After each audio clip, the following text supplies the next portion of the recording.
नमस्कार दोस्तों, जय श्री राम, जय बागेश्वर धाम सरकार। दोस्तों, सूर्यास्त के समय भूल कर भी ये 5 काम कभी मत करना और ना ही सूर्यास्त के समय घर की ये चीज़ किसी को देना, नहीं तो आप बाद में बहुत पछताएंगे। दोस्तों, सूर्यास्त के बाद कुछ ऐसे काम हैं जिन्हें कभी भी नहीं करना चाहिए, क्योंकि ज्योतिष शास्त्र में इसे मनहूसियत और गरीबी का बहुत बड़ा कारण माना जाता है, जिसे आमतौर पर सभी लोग अनजाने में कर बैठते हैं। अगर आप आगे से इस बात का ध्यान रखें कि सूर्यास्त के बाद किन कामों को कतई नहीं करना चाहिए, तो माता रानी जगत महालक्ष्मी आपसे जल्द ही प्रसन्न होगी और आपके जीवन में आर्थिक समस्याओं का अंत होगा। तो चलिए अब उन कामों के बारे में जान लेते हैं जिन्हें सूर्यास्त के बाद भूल कर भी नहीं करना चाहिए। दोस्तों, सबसे पहले नंबर पर आता है कि सूर्यास्त के समय बिस्तर पकड़कर अर्थात पलंग पकड़कर नहीं बैठना चाहिए। इसे घर में मृत्यु का शोक माना जाता है। सूर्यास्त के समय घर में रोना भी नहीं चाहिए, इसे भी मृत्यु का कारण माना जाता है।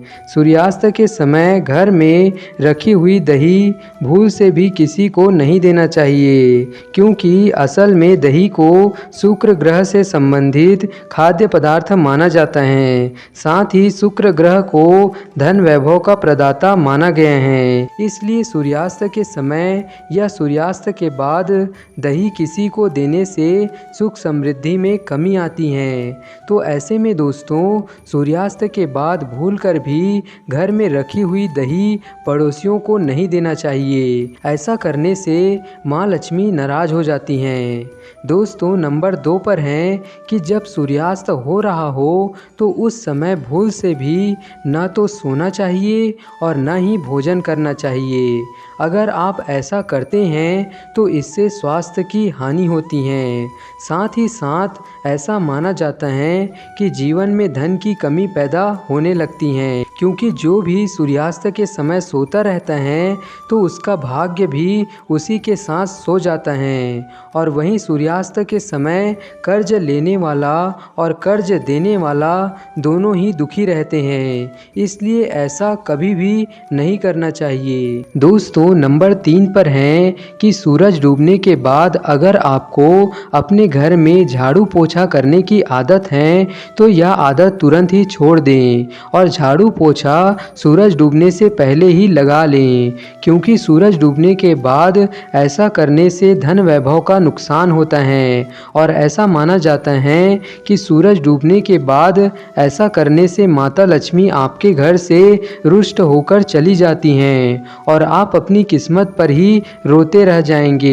इसलिए सूरज डूबने से पहले ही घर की साफ सफाई झाड़ू पोछा लगा लेना चाहिए। दोस्तों, नंबर 4 पर हैं कि कई बार लोग सूर्यास्त के बाद नाखून या बाल कटवाना पसंद करते हैं, जो कि बहुत ही गलत माना जाता है। अगर आप भी ऐसा करते हैं तो ये आदत बदल दें, क्योंकि सूर्यास्त के बाद बाल और नाखून कभी भी नहीं कटवाना चाहिए। ऐसा करने से जीवन में नकारात्मक प्रभाव पड़ता है और धन का अभाव के साथ साथ अन्य समस्याओं का भी सामना करना पड़ता है। इसलिए भूलकर भी सूर्यास्त के बाद बाल या नाखून नहीं कटवाना चाहिए। और दोस्तों, ज्योतिष शास्त्र में कहा जाता है कि सूर्यास्त के समय पर पैर भी नहीं हिलाना चाहिए, इसे बहुत ही अशुभ माना जाता है। नंबर 5, दोस्तों, सूरज डूबने के बाद तुलसी के पत्ते को नहीं छूना चाहिए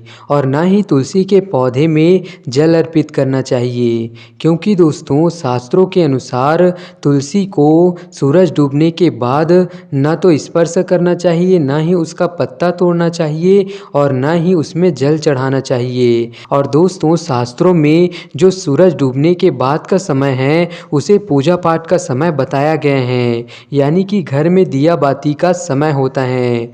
और दोस्तों ऐसे में आपको सर्वप्रथम जो दीपक हैं वह तुलसी के पास ही जलाना चाहिए। और दोस्तों वह दीपक घी का ही होना चाहिए, क्योंकि दोस्तों घी के दीपक को बेहद ही पवित्र माना जाता है।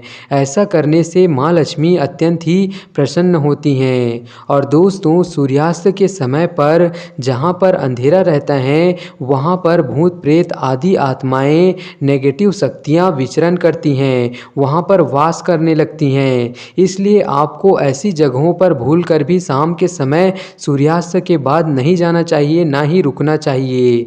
और साथ ही साथ सूर्यास्त के समय शारीरिक संबंध भी कभी भी भूलकर नहीं बनाना चाहिए। अगर कोई व्यक्ति शाम के समय शारीरिक संबंध बनाता है तो माता लक्ष्मी ऐसे घर से हमेशा घृणा करती हैं और उस घर से रूठ कर चली जाती हैं। तो आप इस बात का ज़रूर ध्यान रखें। नंबर 6, दोस्तों आमतौर पर हर घर में किसी न किसी बात को लेकर विवाद लड़ाई झगड़ा होता रहता है। लेकिन दोस्तों शाम के समय लड़ाई झगड़ा करना, विवाद करना अशुभ माना जाता है। शास्त्रों के अनुसार शाम के समय देवी देवता पृथ्वी पर विचरण करते हैं। तो ऐसे में आपको भूल कर भी अपने घर में लड़ाई झगड़ा या फिर विवाद नहीं करना चाहिए, नहीं तो माँ लक्ष्मी आपके घर से रुष्ट हो जाएंगी और आपके घर में प्रवेश नहीं करेंगी। और दोस्तों शाम के समय को पूजा का समय माना जाता है। और दोस्तों कहा जाता है कि शाम के समय मन को शुद्ध रखना चाहिए और मन को पूजा पाठ में, भजन कीर्तन में और भगवान के नाम जप में लगाना चाहिए। हमें किसी की भी निंदा नहीं करनी चाहिए, क्योंकि शाम के समय सूर्यास्त के बाद किसी की निंदा करने से घर में हमेशा अशांति बनी रहती हैं और ऐसे घर में माँ लक्ष्मी कभी भी प्रवेश नहीं करती हैं। तो दोस्तों शाम के समय आप कभी भी किसी की निंदा ना करें, ना ही किसी को कोसें, क्योंकि ऐसा करना सबसे बड़ा दोष माना जाता है। महिला का अपमान, दोस्तों स्त्री का अपमान करना लक्ष्मी जी का अपमान करना समझा जाता है। और सूर्यास्त के बाद अपनी पत्नी को पीटने और अपमानित करने वाले व्यक्ति के घर में माँ लक्ष्मी कभी भी प्रवेश नहीं करती हैं। ऐसे घर को माँ लक्ष्मी हमेशा के लिए छोड़कर चली जाती हैं और माँ लक्ष्मी के साथ ही घर की सभी सुख समृद्धि शांति उनके साथ ही घर से चली जाती हैं। तो दोस्तों इसलिए आप अपने घर में हमेशा माँ लक्ष्मी का स्थायी वास चाहते हैं, सुख समृद्धि शांति चाहते हैं, तो आप अपने घर की महिला को हमेशा प्रसन्न रखें, उनका कभी भी अपमान न करें, उनको भला बुरा ना बोले, उनको कटु वचन ना बोले, उनसे हमेशा प्रिय वचन बोले, उनको हमेशा प्रसन्न रखें, क्योंकि वो प्रसन्न होगी तो माँ लक्ष्मी प्रसन्न होगी, जिससे माँ लक्ष्मी आपके घर में हमेशा के लिए स्थायी वास करेंगी, जिससे आपके घर में कभी भी धन धान्य की और संपन्नता की कमी नहीं होगी।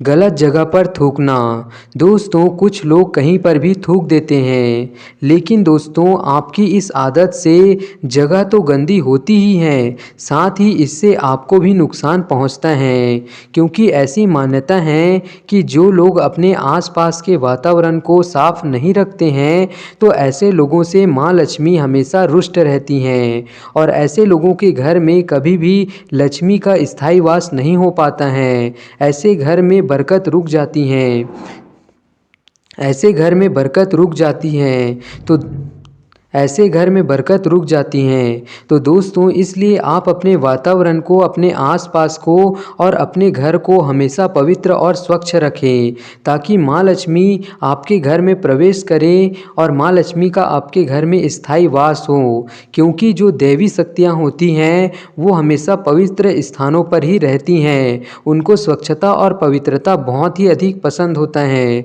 तो दोस्तों आप इस बात का ख्याल रखें।